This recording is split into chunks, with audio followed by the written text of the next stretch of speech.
The day of the final summit arrived. Jiho woke early, troubled by the message he had received from Ambassador Korm. The Neorian male had requested an urgent meeting before the summit began, claiming concern for Tyree's well-being. Jiho had agreed to meet him in the station's diplomatic reception area. When Jiho arrived, he found a tall, muscular Neorian male with dark blue skin waiting for him. Ambassador Korm stood nearly as tall as Tyree, but carried himself with an aggressive confidence that Tyree had never shown.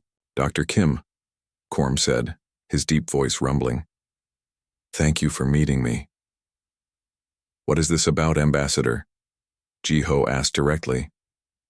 "It concerns Representative Tyree," Korm replied. "Our medical specialists have reviewed her biometric data.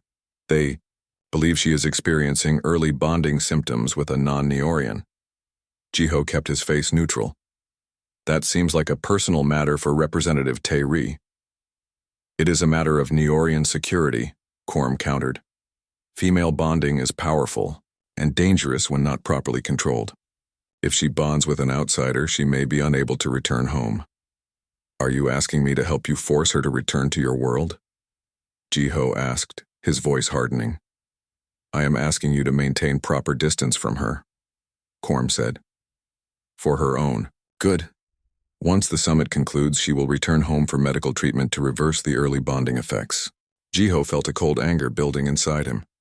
"Did Tyree agree to this treatment?" "Her permission is not required," Korm said dismissively. "Females in bonding distress are not considered capable of making rational decisions." "And if she refuses?" Korm's eyes narrowed. "Then I am authorized to escort her home by whatever means necessary." The threat hung in the air between them. Jiho knew he needed to warn Tyree, but he also needed to be careful not to make the situation worse. The summit begins. "In 1 hour," Jiho said evenly. "I suggest we both focus on ensuring it concludes successfully." As Korm walked away, Jiho quickly sent a message to Tyree. "Need to speak with you urgently before the summit. Meet me in Lab 7. When Tyree arrived at the lab, her skin was bright with anxiety. "What's wrong?" she asked. Jiho told her about his meeting with Korm and the plan to force her to return home for treatment. "They can't do this," she said, her large hands trembling. "The bonding process, once begun, cannot be safely reversed. Such treatments are dangerous and often fatal." "Why would they risk harming you?" Jiho asked, horrified. "Because a female bonded to an outsider threatens everything they believe about our species," she explained. "They would rather see me dead than allow such a bond to continue." Jiho moved closer to her, careful not to touch her. "What do you want to do?" Tyree was quiet for a long moment. "First, we must complete the summit. The treaty is too important to abandon."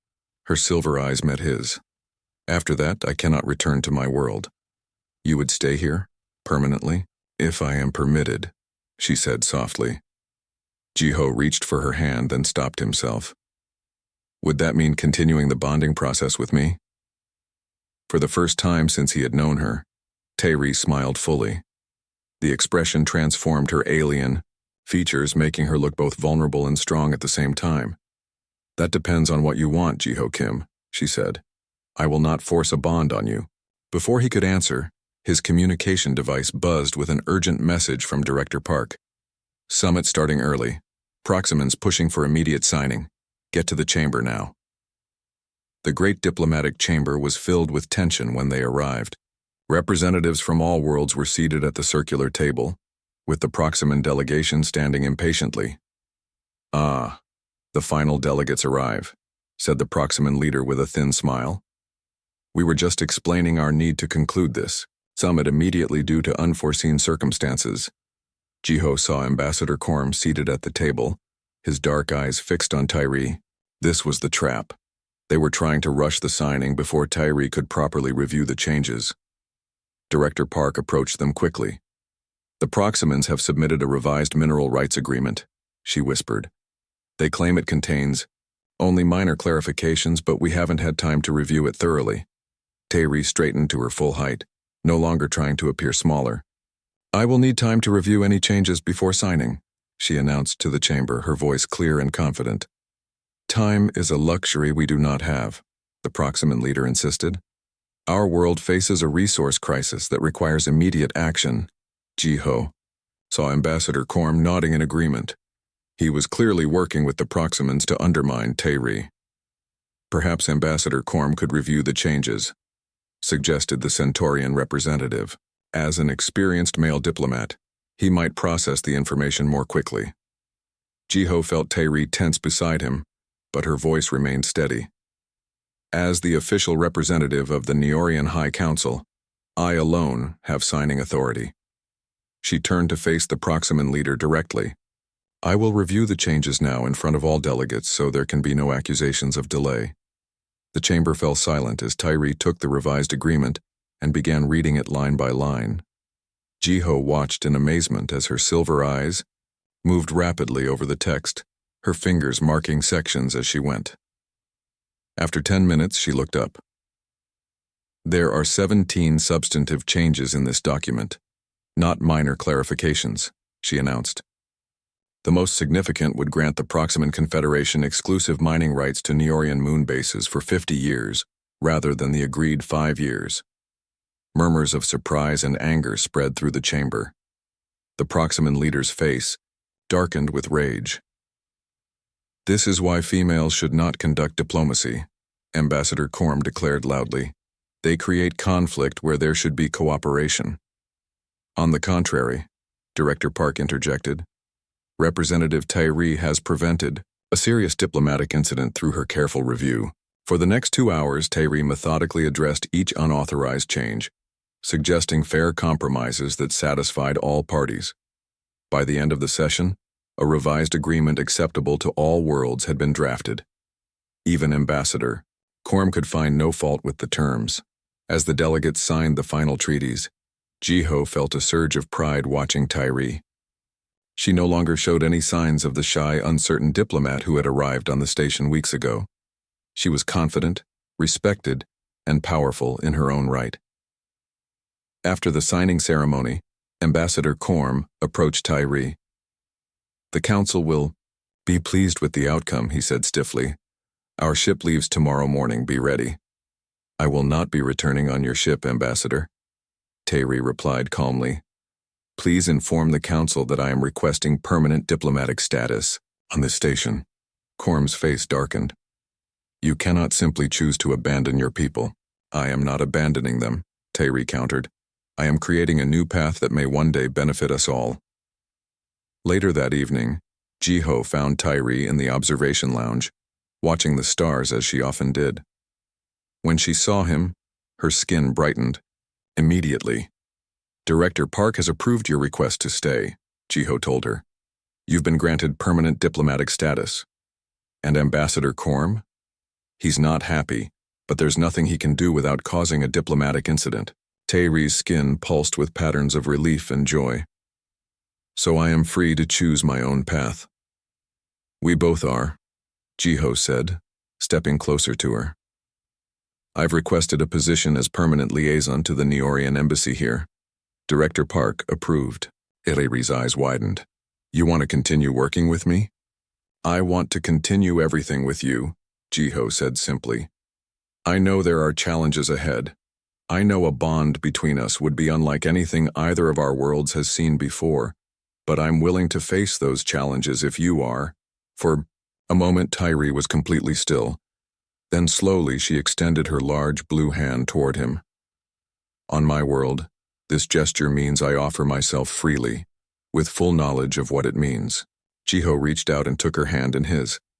Immediately Tairi's skin began to glow, the brightness spreading from where their hands touched, flowing up her arm and across her body until she shone like a blue star in the darkness of the observation lounge.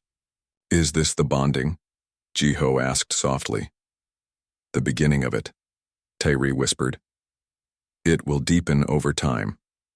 As they stood together, hands linked, Jiho realized that they were creating something entirely new, not just a relationship between two individuals, but a bridge between worlds. There would be difficulties ahead, misunderstandings and prejudices to overcome. But looking at Tairi's glowing face, He knew with absolute certainty that whatever challenges came, they would face them together, and that was enough. 2 days had passed since the incident in the conference room. Jiho had not seen Tyree during this time. Her request for a new liaison had been denied due to the critical stage of the negotiations, but she had managed to avoid being alone with him by having station staff present at all meetings. The trade summit was entering its final phase. Representatives from all worlds would gather to sign the alliance treaties tomorrow.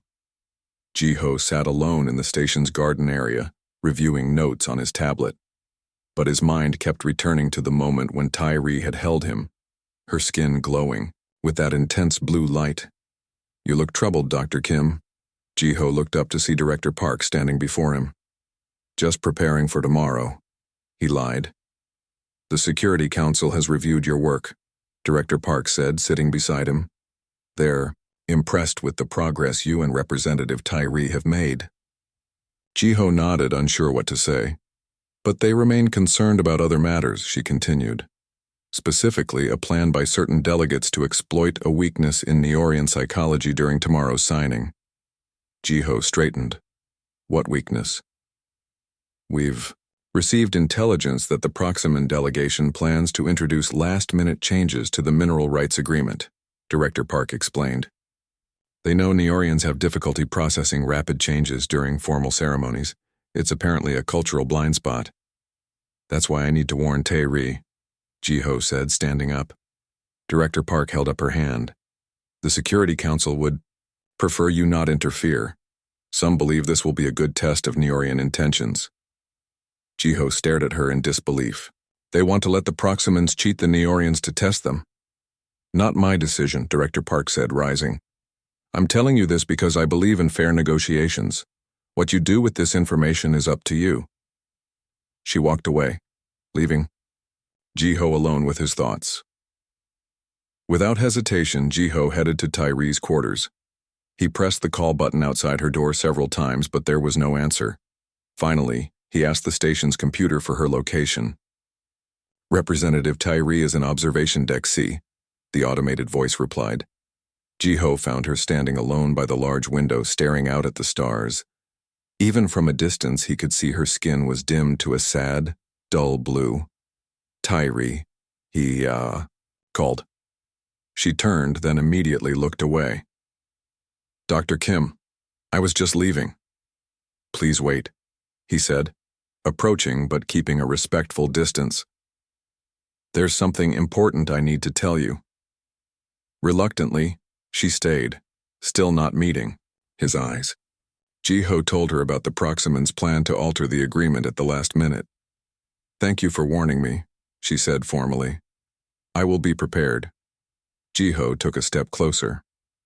"Tyree, about what happened in the conference room?" "It was a mistake," she interrupted. "A biological reaction that means nothing." "I don't believe that," Jiho said quietly. "And I don't think you do either." Finally, she looked at him, her silver eyes filled with a sadness that made his chest ache. "What I believe doesn't matter. What matters is that I complete my mission without complications. Is that all I am to you? A complication?" Tyree's skin pulsed with faint patterns. "No, you are—" She stopped, struggling for words. "You are someone I cannot allow myself to care for." "Why not?" "Because it would never work," she said, her voice cracking. "Neorians and humans are too different. My people would never accept such a bond, and yours would see it as a threat." Before Jiho could respond, the observation deck door opened.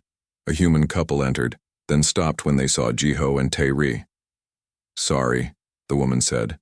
"We didn't know anyone was here." Jiho recognized them as Dr. Lee and Dr. Patel, scientists who worked in the xenobiology lab, but what caught his attention was the tall, green-skinned figure with them, a Verdani, one of the plant-based species from the Sirius system. "It's fine," Jiho said. "We were just talking." Dr. Patel smiled.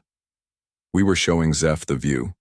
He's never seen a nebula from space before." Jiho noticed how the Verdani stood close to Dr. Lee, their hands almost touching. There was an ease between them that seemed unusual for different species. After they left, Jiho turned back to Tyree. That Verdani seemed very comfortable with the human scientists. I have noticed similar pairings on the station, Tyree admitted. A Centaurian working closely with a human engineer, an Andromedan sharing meals regularly with a human doctor. You think they're just colleagues? Tyree's skin brightened slightly. No, I sense deeper connections. Maybe we're not as alone as you think, Jiho suggested. Before Tyree could respond, Jiho's communication device buzzed. It was a message from Dr. Lee. If you and Representative Tyree would like to talk more openly, meet us in Lab 7 in 1 hour. Some of us understand your situation better than you might think. Jiho showed the message to Tyree. She read it, her skin pulsing with uncertainty. Should we go? She asked. I think we should, Jiho replied. Lab 7 was in a quiet section of the station, used mainly for long-term research projects. When they arrived, they found not only Dr. Lee and Dr. Patel with the Verdani called Zeph, but also 4 other pairs, each consisting of a human and a non-human being. Welcome, said an older human man, stepping forward with a blue-skinned Andromedan woman. I'm Dr. Marcus Chen, and this is Lyra. We've been together for 27 years. Jiho and Tyree looked at each other in surprise. You've been a couple for that long? Jiho asked. Lyra nodded, her violet eyes crinkling with what appeared to be a smile. We met during the first contact between our worlds. Much like you two, it began as a professional relationship. How did you overcome the differences? Tyree asked, her voice hushed with wonder. With patience, Dr. Chen said, and by creating our own path, rather than following either of our world's traditions. For the next hour, the pairs shared their stories. Some had faced rejection from their homeworlds. Others had found acceptance. All had created lives together despite significant biological and cultural differences. But none of you are Neorians, Tyree pointed out. My species forms life bonds. Once begun, the bonding process cannot be reversed. That is true for my kind as well, said Zeph, the Verdani. When we connect with another, our root systems become permanently intertwined on a cellular level. He reached out and took Dr. Lee's hand. Yet here we are, 5 years together. As they listened to more stories, Jiho noticed Tyree's skin gradually brightening. She was sitting straighter, no longer trying to make herself appear smaller. When they left the lab, they walked in silence for a while, both processing what they had learned. Those couples give me hope, Jiho finally said. But I understand. If it's too much of a risk for you. Tyree stopped walking and turned to face him. The risk is not what you think, Jiho. I don't fear rejection or difficulty. Her skin pulsed with emotion. I fear hurting you. If we bonded and something happened, to me, you would be left with half a connection that could never be filled. Shouldn't that be my choice to make? Jiho asked gently. Tyree's skin brightened, but she took a step back. I need time to think. Tomorrow is the final summit meeting. We should focus on that first. Jiho nodded, respecting her need for space. I'll be there to support you whatever you decide. As they parted ways for the night, Jiho felt a mixture of hope and uncertainty. Tomorrow would determine not only the future of relations between their worlds, but perhaps their own future as well. What neither of them knew was that forces were already moving against them. In his quarters, a message from the Neorian homeworld waited for Jiho, a formal request from Ambassador Korm to speak with him urgently about the dangerous situation developing with Representative Tyree. And in her own room, Tyree stared at a similar message from her world, warning her that continued close contact with the human liaison could result in irreversible physiological changes that would make her return to Neorian society impossible. 3 weeks had passed since the trade summit began. Tyree had become a respected figure among the delegates, her medical knowledge and thoughtful approach winning over even the most doubtful representatives. Jiho watched her growth with pride, enjoying their evening conversations where they shared stories of their worlds. But today, something was wrong. Ji-ho found Tyree in her quarters, her skin dimmed to a dull gray blue he hadn't seen since the summit's first day. She was staring at a message on her communication device. "What happened?" he asked. Tyree looked up, her silver eyes troubled. "The council on my world is divided. Some say I am becoming too influenced by human ideas." Her voice trembled slightly. "They want to replace me with Ambassador Korm." Ji-ho felt a cold shock. "They can't do that. You've made more progress in 3 weeks than most delegates make in months. Many still believe females should not represent our people." She set down the device. "A vote will be held in 2 days." Before Ji-ho could respond, his own communication device buzzed. Director Park wanted to see him immediately. "I have to go," he said reluctantly. "But we'll figure this out, I promise." In Director Park's office, he found not only the director, but also 2 members of Earth's Security Council. Their expressions were serious. "Dr. Kim," Director Park began, "there are concerns about your work with Representative Tyree." "What concerns?" Ji-ho asked, confused. One of the Security Council members, a stern woman named Admiral Chen, spoke up. "Intelligence suggests the Neorians sent a female representative as a strategic move. Females of their species have certain persuasive abilities with other species." "That's ridiculous," Ji-ho said, forgetting proper protocol. "Tyree was sent as part of progressive changes on their world." "You seem very certain of her motives," Admiral Chen said coolly. "Perhaps too certain." Ji-ho realized what they were. Suggesting, "You think I'm being manipulated? That's not possible." "You've spent more time with her than required for a liaison," Director Park pointed out. "And you broke protocol to defend her at the summit." "Because she was being disrespected," Ji-ho countered. "And we spend time together because understanding each other's cultures helps the diplomatic process." The second Security Council member, a gray-haired man, sighed. "The fact remains, Dr. Kim, that this pairing is unprecedented. A female Neorian has never served in this capacity, and your closeness to her raises questions." "What are you asking me to do?" Ji-ho demanded. "We're assigning a second liaison to work with you," Director Park said. "And we need detailed reports of all your interactions with Representative Tyree moving forward." Ji-ho left the meeting feeling angry and betrayed. How could they question Tyree's intentions? How could they question his judgment? When he returned to Tyree's quarters to tell her about the meeting, he found her packing her few possessions. "What are you doing?" he asked. "Preparing to leave," she said quietly. "The message from home. It was worse than I told you. If I cannot prove my worth conclusively before the vote, I will be recalled." "How can you prove your worth in just 2 days?" Tyree's skin pulsed with faint patterns. A sign Ji-ho had learned meant she was thinking deeply. "There is one way. The mineral trade agreement. If I can finalize its terms before the vote, even the traditionalists would have to acknowledge my success. But that agreement is extremely complex. We estimated it would take weeks to finalize. Then we must work faster," Tyree said, her voice stronger than Ji-ho had ever heard it. "Will you help me, Ji-ho?" Despite his own troubles with the Security Council, Ji-ho nodded without hesitation. "Of course." They set up in the station's main conference room surrounded by data screens and tablets. Hour after hour, they worked through the complex terms of the agreement, pausing only for short breaks to eat and drink.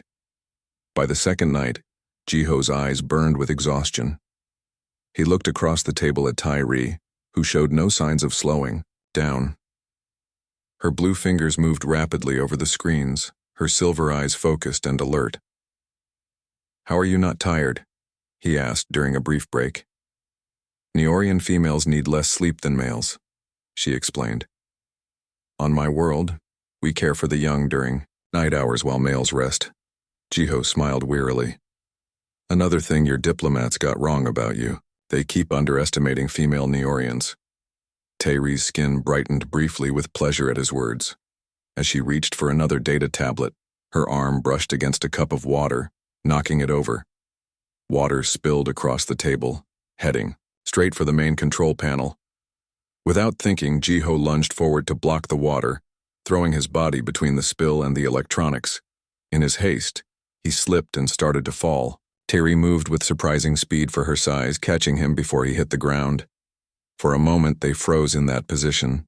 Jiho held securely in Tyree's strong arms, their faces just inches apart. Jiho had never been this close to her before. He could see that what looked like solid blue skin from a distance was actually covered in tiny, shimmering scales that caught the light like millions of tiny gems. More startling was the sudden intense brightness that spread across Tyree's skin, radiating outward from where she touched him. Her entire body seemed to glow from within, illuminating the room with a blue light so bright it was almost white. Tyree gasped and quickly set Jiho down, backing away until she hit the wall. Her hands trembled as she tried unsuccessfully to dim her glowing skin. "I'm sorry," she whispered, covering her face.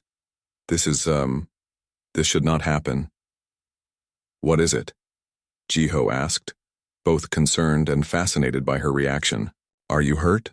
"No." Tyree kept her face covered, the glow slowly fading. "It is a response my people have. It is private." "You don't have to explain if you don't want to," Jiho said gently. Tyree lowered her hands, her skin now back to its normal blue, though still brighter than usual. "On my world, this response, it happens only when—" She couldn't seem to finish the sentence. "When what?" Jiho prompted softly. "When a Neorian begins the bonding process," she finally said, her voice so quiet he could barely hear it. "When we are attracted to a potential mate." Jiho felt his heart beat faster. "And that just happened with me?" Tyree nodded, unable to meet his eyes. "It should not be possible between different species. I cannot explain it." She wrapped her long arms around herself. "Neorians mate for life, Jiho. This response is the beginning of a deep connection that changes us forever." She moved toward the door. "I should not be alone with you. It is too dangerous." "Dangerous how?" Jiho asked, taking a step toward her. "If the connection deepens, I could become permanently bonded to you," she explained, backing away. "It would be unfair to you. Humans do not bond this way." "Tyree, wait." Jiho reached for her, but she moved quickly into the hallway. "I will request another liaison," she said, her voice shaking. "Someone I cannot harm with these feelings." Before Jiho could respond, she was gone, leaving him alone in the conference room. He stood there, stunned by what had just happened. The gentle alien diplomat who had been sent to represent her world was developing feelings for him, feelings that apparently went far deeper than human attraction. And despite knowing how complicated it made everything, Jiho couldn't deny the warmth that filled his chest at the realization. A warmth that felt surprisingly like the glow that had spread across Tyree's skin when she touched him, said since Tyree's arrival at the space station. Jiho sat in the observation lounge, watching her from across the room. The huge Neorian stood by the window, her blue skin reflecting the starlight as she spoke with two Earth scientists. Though she still stooped slightly as if trying to appear smaller, Jiho noticed she was making more eye contact than before. He smiled to himself. Small progress, but progress nonetheless. "How is our unusual diplomat adapting?" Director Park asked, sitting down beside Jiho. "Better than expected," Jiho replied. "She's incredibly smart. She memorized our entire trade proposal overnight." Director Park nodded. "Good. The trade summit begins tomorrow. Representatives from 7 planets will attend." She lowered her voice. "Some have expressed concern about dealing with a female Neorian. They expected Ambassador Korm." Jiho frowned. "Tyree is just as qualified. I agree. But prepare her for potential resistance." After Director Park left, Jiho approached Tyree. The Earth scientists excused themselves, stealing curious glances back at the towering alien woman. "How are you? Feeling about tomorrow?" Jiho asked. Tyree's skin dimmed slightly, a sign Jiho now recognized as anxiety. "I am nervous," she admitted. "On my world, a female would never lead such important talks." "Why did they send you instead of Ambassador Korm?" Jiho had wanted to ask this question for days. Tae-ri was quiet for a moment. "Our world is changing," she finally said. "A younger generation has taken positions in the High Council. They believe we must evolve beyond old ways." She turned her silver eyes to Jiho. "I was chosen as a symbol of this change." "That's a lot of pressure." "Yes." Her skin pulsed with a faint glow. "Many on my world believe I will fail. They say females are too emotional, too gentle for difficult negotiations." Jiho studied her. Despite being nearly 8 feet tall with strength that could easily overpower any human, there was a gentleness to Tae-ri that had nothing to do with weakness. "Would you show me more about your people?" he asked. "It might help me be a better liaison." Tae-ri's skin brightened. "I would like that." That evening, they met in Tae-ri's quarters. She had set up a small projector that displayed images of her homeworld, a planet with vast oceans and 3 small moons. "This is my home region," she said, showing a city built into towering purple mountains. The structures were rounded and flowing, unlike the angular buildings of Earth. "It's beautiful," Jiho said. "These are living quarters for female community groups," she explained, pointing to larger dome-shaped buildings. "And these," she indicated smaller structures near a lake, "are male living quarters." "Your males and females live separately?" Tae-ri nodded. "We come together for specific social gatherings and for mating seasons." Her skin flushed with brightness at the mention of mating, and she quickly changed the subject. "Males oversee protection, construction, and governance. Females manage healthcare, education, and community welfare." She paused. "It has been this way for thousands of years. Until recently." "What changed?" "Contact with other worlds showed us different ways of living. Some younger Neorians began questioning our traditions." Her voice grew softer. "I was a medical researcher. When the council sought a female for diplomatic service, my name was suggested." "You weren't a diplomat on your world?" "No." Tae-ri's skin dimmed. "I had never spoken to a group larger than 10 before coming here." Jiho was shocked. "Yet they sent you for the most important first contact mission?" "As I said, a symbol of change." She looked down at her large hands. "But many believe I will prove that females are unsuited for such roles." Jiho felt a surge of protectiveness. "Then we'll prove them wrong." The next morning, they entered the great hall where the trade summit would take place. Representatives from various planets were already seated at the circular table.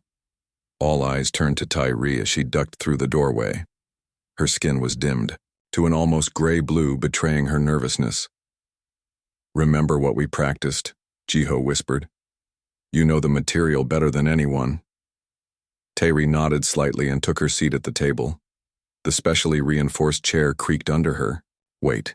The Centaurian representative spoke first. "We were expecting Ambassador Korm to represent the Neorian interests." "I am Representative Tae-ri of House Vesh," she replied, her voice barely audible. "I speak with full authority of the Neorian High Council." "Unusual for your kind to send a female, is it not?" asked the Proximan delegate, an orange-skinned being with 4 eyes. "In our dealings with Neorians, females were never present." Jiho saw Tae-ri's hands trembling slightly under the table. "Perhaps," said the Martian representative with a smirk. "The Neorians consider this trade agreement unimportant if they sent what do they call females on your world? Caretakers?" Jiho felt his face grow hot with anger. Before he could speak, Director Park shot him a warning glance. As liaison, he was supposed to remain silent during the official talks. Tae-ri's skin had dimmed even further, now almost a dull gray. She opened her mouth to respond, then closed it again. The delegates began talking among themselves, some laughing, quietly. Jiho couldn't stand it anymore. "Representatives," he said, standing up. Every head turned toward him. Director Park glared, but he continued.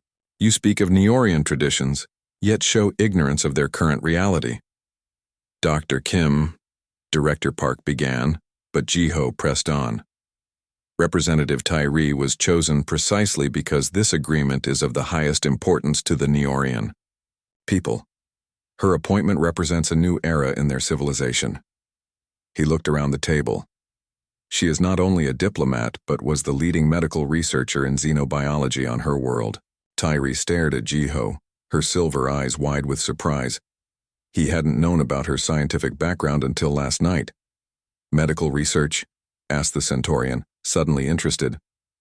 Our people have been seeking treatments for space radiation sickness. Neorian biology has natural radiation resistance, Tyree said, her voice stronger now.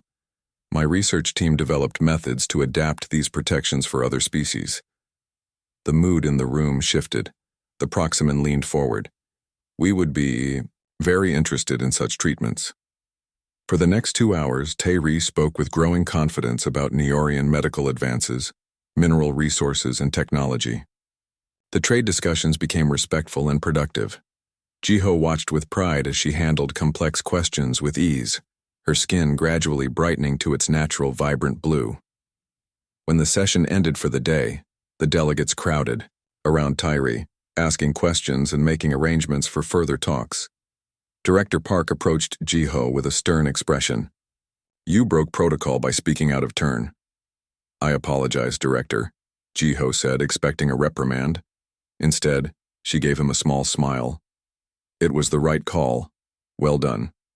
Later that evening, Jiho found Tyree in the observation lounge, watching the stars. Thank you, she said as he joined her. For what you did today. I only told the truth. You gave me courage. Her skin glowed brighter than he had ever seen it. No one has ever defended me that way. Jiho felt a strange warmth in his chest. You did the real work. You impressed them all. Tyree turned to face him fully, no longer hunching to seem smaller. In the starlight, her blue skin shimmered with patterns that seemed almost like writing. On my world, she said quietly, males and females rarely form friendships. Our lives are too separate. She hesitated. But I think you and I are becoming friends, Jiho Kim. I think we are, he agreed, surprised by how much the idea pleased him. As they stood together watching the stars, Jiho realized that something unexpected was happening. In helping Tyree find her confidence, he was discovering something new in himself as well. Jiho Kim stared at his reflection in the polished metal wall of the space station hallway. He straightened his blue uniform jacket and took a deep breath. Today was important. As the lead xenobiologist at Earth's Interstellar Diplomatic Center, he had prepared for weeks for this meeting. The Neorian ship has docked at Gate 7, announced a voice through the station speakers. Welcoming team, please report. Jiho hurried down the corridor, his tablet clutched tightly in his hand. It contained everything known about the Neorians, a species discovered only 3 years ago. Their world was rich in rare minerals that Earth desperately needed. This first official diplomatic visit could shape relations between their planets for generations. Ready for the big meeting? Asked Director Park as Jiho entered the reception area. Yes, ma'am, Jiho replied, though his stomach tightened with nervous energy. I've memorized all the data we have on Neorian males. They're typically between 7 and 7.5 feet tall, blue-skinned, with 4 fingers on each hand. They value direct eye contact and firm greetings. Director Park nodded. Ambassador Korm is highly respected on their world. Remember, their society is traditionally male-led, so he'll expect to be treated with great respect. The airlock doors began to slide open. Jiho stood straight, ready to greet the towering, muscular male ambassador he had studied in the briefing files. But when the doors fully opened, Jiho blinked in confusion. Standing before him was indeed a Neorian with shimmering blue skin that seemed to catch the light like polished sapphire. But this Neorian was different from the images he had studied. The alien stood nearly 8 feet tall with softer features and a more slender build than the males in his files. Most notably, the blue skin of their face glowed with a faint luminescence that pulsed gently. This is, Jiho whispered, momentarily confused. Director Park looked equally surprised. Not Ambassador Korm, she finished. The tall blue figure stepped forward hesitantly, towering over the humans. When she spoke, her voice was unexpectedly gentle and melodic. I am Tairi of House Vesh, she said, her words carefully pronounced in nearly perfect English. I come as representative of the Neorian High Council. Her large silver eyes blinked rapidly as she looked around the room, seeming to avoid direct eye contact with anyone. Jiho noticed her hands, with 5 long fingers instead of 4, were clasped tightly together in front of her, and her shoulders were slightly hunched as if trying to appear smaller. Director Park recovered quickly.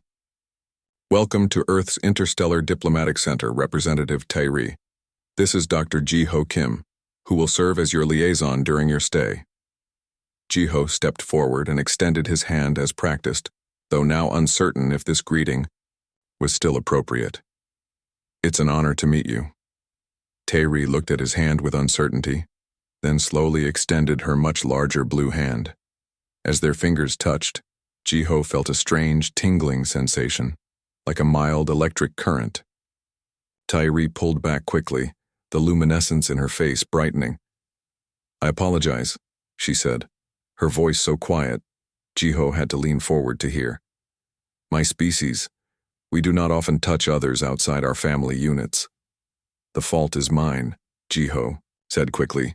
We weren't expecting a female representative, Tairi finished for him. Yes, this is unusual for my people as well. An awkward silence fell over the reception area. Director Park cleared her throat. Perhaps Dr. Kim can show you to your quarters and you can rest after your journey. That would be welcome, Tairi said, her gaze fixed somewhere over Jiho's left shoulder. As they walked together down the station corridor, Jiho became acutely aware of how much she towered over him. His head barely reached her shoulder. Station. Staff stopped to stare as they passed. I sense your confusion, Tairi said after several minutes of silence. You expected Ambassador Korm? We did, Jiho admitted. Our briefing materials indicated he would be leading this mission. Tairi's skin dimmed slightly. There has been change on my world. Some believe we must adapt our ways. I was selected as part of this new thinking. Her voice lowered even more. Not all agree with this decision. Jiho nodded, beginning to understand.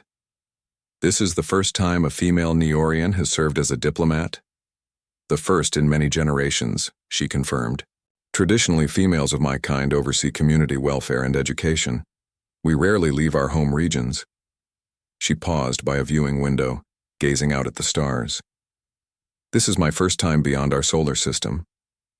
Jiho studied her profile, against the backdrop of space. Despite her enormous size and alien features, he could read the emotion there, a mixture of wonder and anxiety. That's something we have in common, Jiho said, trying to ease her obvious discomfort. This station is my first assignment off Earth. Tairi turned to look at him, meeting his eyes directly for the first time. Her silver eyes widened slightly. You left your home world recently too? 6 months ago, he said, smiling. I still get lost on the station sometimes. A sound emerged from Tairi that Jiho couldn't immediately identify. Then he realized she was laughing, a musical trill that made her skin brighten. I feared I would be the only one feeling displaced, she admitted. They continued walking, the silence between them now more comfortable. Jiho led her to the special quarters that had been prepared, with higher ceilings and reinforced furniture designed to support beings of Neorian size and weight. These will be your rooms during your stay, he explained as the door slid open. They've been adjusted for your comfort, but please let me know if anything needs changing. Tairi ducked through the doorway and looked around with evident relief at the space that could accommodate her size. Tomorrow we can begin the orientation, Jiho continued. I'll show you the diplomatic facilities and introduce you to the Earth representatives. Tairi's skin dimmed again. There will be many people to meet? Jiho noticed her discomfort. Yes, but we can take it slowly if you prefer. That would be kind, she said softly. On my world, females rarely speak in large gatherings. This role is challenging for me. Jiho felt a surge of sympathy for the alien diplomat, Despite her impressive size and appearance, she seemed so vulnerable. "We'll work at whatever pace makes you comfortable," he assured her. "My job is to help you succeed here." Tae-ree's skin brightened slightly. "Thank you, Dr. Kim." "Ji-ho, please," he offered. "Ji-ho," she repeated, the name sounding musical in her voice. "And you may call me Tae-ree without my house title." As Ji-ho left her quarters, he couldn't help but feel that everything about this assignment had just changed. The diplomatic protocols. He had memorized the cultural notes he had studied. None of it had prepared him for Tae-ree. This shy, towering alien female was nothing like the confident, dominant Neorian males described in his briefing materials. And yet, something about her gentle manner and evident courage in taking on a role so foreign to her traditions intrigued him more than any diplomat he had met before. Tomorrow would bring new challenges. But for the first time since arriving at the space station, Ji-ho felt genuinely excited about his work.